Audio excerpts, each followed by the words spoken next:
네, 팔란티어가 HD 현대와 수억 달러의 계약을 맺었다는 소식 앞서 전해드렸습니다. 좀 이거를 단발성 수주로 봐야 할지 아니면 구조적인 성장의 신호로 봐야 할지 궁금한데요. 위원님은 좀 어떻게 해석하시나요? 네, 그 내용을 봤더니 HD 현대 뭐 협력을 해가지고 이 2022년에 이미 협력을 해서 지금 조선소의 그 선박 건조 속도를 30% 줄였다 뭐 이건데 네. 그 지금 선박 건조 속도를 늘린 거죠. 그러니까 건조 속도를 늘려서 납기를 줄인 거죠. 자, 근데 아까 전에 그 얘기 중에 지금 재밌는 게 있는데 그 그린란드에 파병한 거 있잖아요. 네. 근데 독일이 몇 명 파병했는지 아십니까? 몇 명이죠? 13명이. 그래요?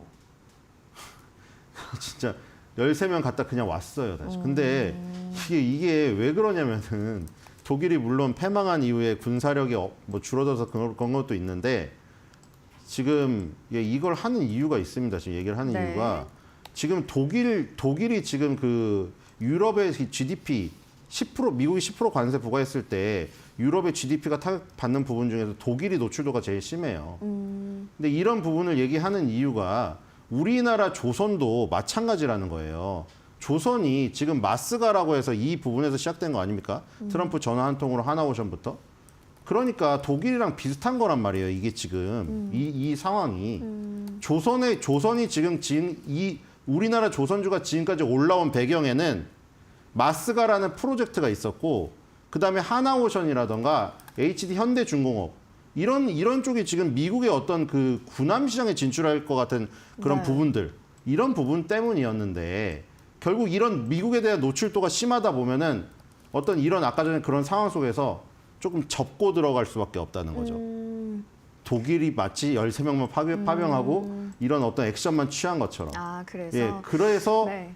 우리나라 방산 조선이 다 마찬가지인데 아까 전에 말한 대로 어떤 다시 한번 또 극단적인 상황으로 흘러갔을 경우에 네. 지금까지 방산 조선이 지금 우리나라에서 쌓아놓은 이 주가의 흐름이 깎일 가능성이 있다 이런 생각이 들고 어쨌든 뭐 민간 기업 쪽에서 팔란티어가 지금 활약을 하고 있는 것 같은데 팔란티어가 지금 뭐 벌어들이고 있는 어떤 구조를 보시면은 이 HD 현대 요거 하나 가지고 뭐 전반적으로 뭐 확대된다 이렇게 얘기할 수는 없다는 것을 알 수가 있습니다. 뭐 안 그래도 이제 팔란티어가 좀 개별 종목 재료일지 아니면 뭐 조선, 방산, 스마트 팩토리 섹터 흐름으로 봐야 할지 좀 궁금한데. 네, 그래서 보시나요? 팔란티어가 네. 지금 어디서 수익을 얻고 있는가 지금 보면은 네, 자료 보시죠. 초록색 막대 그래프로 나오고 있는 것이 정부 부문이고요. 그다음에 하늘색 막대 그래프가 상업 부분이거든요. 19년도부터 뭐 0.35에서 1.6까지 정부 부분이 늘었는데 5배 이상 는 거죠. 물론 상업 부분도 0.4에서 1.3으로 늘었는데 배수를 보면은 한 3배죠. 그러니까 정부 부분의 성장이 훨씬 더 압도적이었다는 걸 알 수가 있겠죠. 팔란티어 같은 경우도 팔란티어가 도대체 뭐 하는 회사냐? 그러니까 뭐 예를 들어서 FBI나 CIA나 아니면 이번에 마두로 체포할 때도 결국 어떤 그 정보력 싸움이 어디서 나왔는가? 그게 다 팔란티어의 소프트웨어에서 나왔다는 네. 얘기가 많죠. 팔란티어의 소프트웨어가 빅데이터로 분석을 해서 그런 걸 다 찾아낸 것이다. 그러니까 이제 어떤 전장에서 계획을 세울 때 압도적인 것이죠. 그러니까 그런 어떤 정부의 이 군사 부분, 방산 부분부터 시작해서 각종 정부 공공부처 이런 데서 활약을 하는 소프트웨어로 활약을 하다가 이제 넓혀가는 추세고 그 다음에 이 지금 지역별로 보시면은 지역별로도 미국이 압도적이에요. 미국이 압도적인 상태고 저 도넛 모양의 형태로 된 데는 또 지역별로 나와 있거든요. 네. 그래서 이제 도넛 모양에서 1.9가 미국이고 빨간색이 영국 그리고 그 나머지 국가거든요. 그러니까 지금 종합해 보면은 미국의 정부 상대로 장사를 해가지고 팔란티어는 성장해 왔다. 근데 밑에 주석이 중요합니다. 주석이라고 이제 부록처럼 달려있는 그 따옴표, 별 표시죠. 별사탕 표시. 별사탕 표시에 보면은 2024년도 기준으로 어떤 한 나라도, 좀 화면이 나갔네요. 어떤 한 나라도 10%를 넘지 못한다고 주석이 달려 있습니다. 그러니까 이게 종합해보면 뭐죠?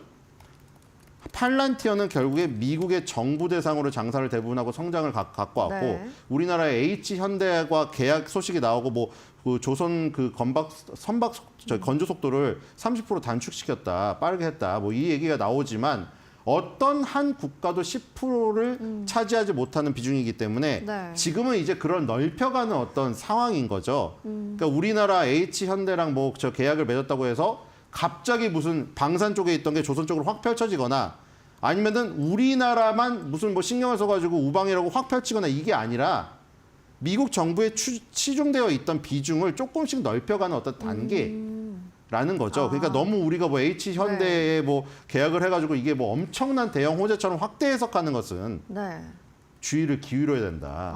저것을 알 수 있는 자료라고 보시면 될 것 같습니다. 그러니까 좀 여전히 미국 정부가 최대 고객이지만 또 좀 상업적으로 빠르게 확장하고 있다고 해석을 해봐도 될까요? 그렇죠. 상업적으로 지금 확장을 하고 있고 왜냐하면 팔란티어의 저런 활약들을 봤기 때문에 팔란티어의 소프트웨어를 도입하면 되겠다. 뭐 가장 쉽게 알 수 있는 거는 항공기 분야예요. 네. 우리 민간 항공기 분야에서 팔란티어의 소프트웨어를 이용해서 네. 예를 들어서 테러를 미리 짐작할 수도 있는 거죠. 네. 뭐 어떻게 하냐면은 정확한 어떤 알고리즘은 공개되지 않았지만 항공기의 그 어떤 우리가 이 공항을 갔을 때 하는 행동들 있잖아요. 공항에서 우리 뭐 보안 검색도 하고 짐 놓고 여러 가지 것들 그런 거를 다 분석해서 테러범과 가까운 어떤 행동들을 분석을 해낸다는 거예요. 아니면은 마약 밀매 현장을 미리 발견할 수 있는 네. 그런 것들이 다 팔란티어 소프트웨어가 공항에 탑재되어서 우리나라 인천공항에도 적용될 수 있습니다. 그 적용되면은 미리 탐지할 수가 있는 거죠. 마약 밀매범이라던가 아니면 테러범이라던가 이런 징후를 미리 파악할 수가 있다. 네. 이런 부분들이 이제 공항에서 이렇게 잘 쓰인다고 하면은 전 세계 공항에서 다 쓰려고 하겠죠. 이런 것들이 쓰임새가 점점 확산이 될 수가 있다. 그리고 이제 우리나라도 H현대 얘기가 나왔으니까 조선소에도 마찬가지죠. 물론 이게 반대는 클 수가 있어요. 우리나라가 아까 자동차나 조선 같은 경우가 노조의 힘이 상당히 강한 곳입니다. 그래서 인공지능을 받아들일 자세가 준비가 덜 돼 있는 곳이에요. 그렇기 때문에 반발이 심할 수가 있지만 이런 것들이 이제 시작이 되고 있다는 것이죠. 시작이 되고 있고 균열이 가고 있기 때문에 그런 부분들이 점점 더 넓어지지 않을까. AI의 확산이 이제는 더 이상 뭐 우리가 다 거부할 수만 없는 곳입니다.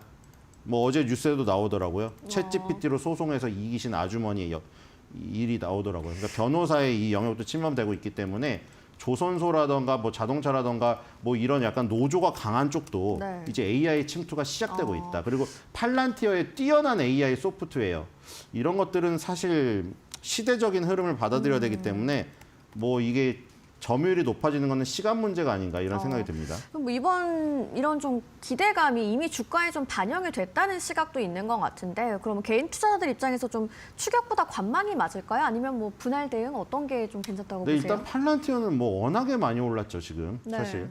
팔란티어는 워낙에 많이 올라가지고 이건 사실 가진 자의 영역이 아닌가 이런 생각이 들고요.